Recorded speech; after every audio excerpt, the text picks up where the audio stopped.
Hello అందరికీ. Welcome back to our channel. ఈరోజు మన రెసిపీ వచ్చేసి ఎండు రొయ్యలు, దోసకాయ కర్రీ. ఈ కర్రీని ఎలా చేయాలో చూసేద్దాం. ఫస్ట్ గిన్నెలో ఇలా ఎండు రొయ్యల్ని తీసుకొని వీటిని కొంచెం డ్రైగా వేయించుకోవాలి. అంటే కొంచెం పచ్చిగా లేకుండా కొంచెం పొడిలాగా అయ్యేలాగా వేయించుకోవాలి. ఇప్పుడు ఇవైతే వేగిపోయాయి. వీటిని తీసేసి పక్కన పెట్టేసుకుందాం. వీటికి కొంచెం ముళ్ళులాగా ఉంటాయి కదా, వాటిని కూడా ఇలా అన్నిటినీ క్లీన్ చేసేసుకుందాం. ఇలా అన్నిటిని తీసేసుకోవాలి. ఇప్పుడు మనం ఇవైతే అన్నీ క్లీన్ చేసేసి ఇలా పక్కన పెట్టుకొని వాటిలో కొంచెం సాల్ట్ వేసి కొన్ని వాటర్ పోసి వీటిని అయితే మంచిగా క్లీన్గా శుభ్రం చేసుకున్నాను.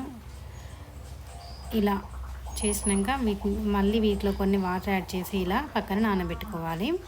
ఇలా నానబెట్టుకున్న తర్వాత ఇప్పుడు మనకు కావాల్సిన దోసకాయ ముక్కల్ని కూడా ఇలా కట్ చేసి పెట్టుకోవాలి. ఉల్లిపాయలు, పచ్చిమిర్చి. ఇప్పుడు గిన్నెలో ఆయిల్ వేసి అందులో ఉల్లిపాయలు, పచ్చిమిరపకాయలు, కొత్తిమీర వేసి ఇలా ఫ్రై చేసుకోవాలి.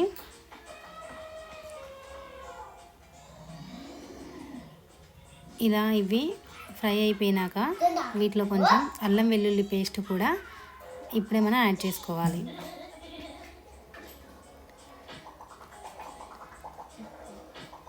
ఇలా అల్లం వెల్లుల్లి పేస్ట్ యాడ్ చేస్తున్న తర్వాత పసుపుని కూడా యాడ్ చేసేయాలి.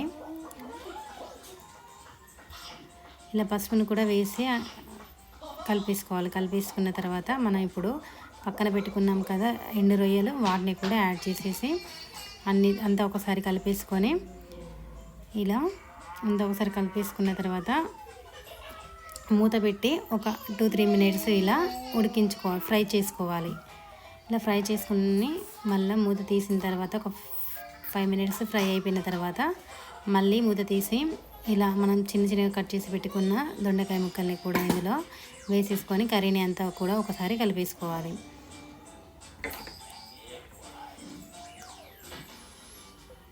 ఇలా కలిపేసుకున్న తర్వాత మళ్ళీ ఒకసారి మూత పెట్టేసుకోవాలి.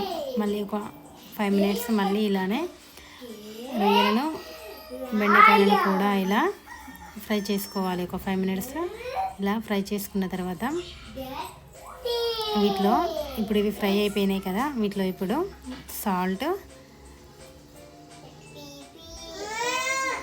ఇందులో కారం కూడా ఇప్పుడే మనం వేసేసుకోవాలి. ఇలా కారం వేసేసుకున్న తర్వాత కర్రీని అంతా ఒకసారి మళ్ళీ కలుపుకోవాలి.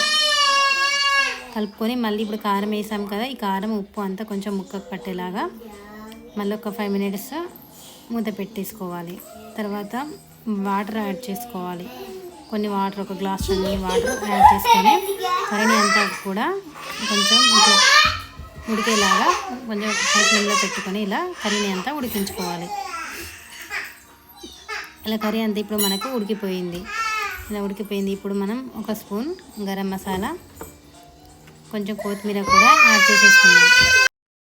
ఎంతో టేస్టీగా ఉండే దోసకాయ ఎండు రొయ్యల కర్రీ రెడీ అయిపోయింది. ఈ కర్రీ ఎవరికి ఇష్టమో కామెంట్ చేయండి. ఈ కర్రీ అయితే ఈరోజు చాలా బాగుంది. మీకు కూడా నచ్చితే ఈ కర్రీని మీరు కూడా ఒకసారి ట్రై చేయండి. ఈ వీడియో నచ్చితే లైక్ చేయండి, షేర్ చేయండి అండ్ సబ్స్క్రైబ్ కూడా చేసుకోండి. Thank you for watching. Bye bye.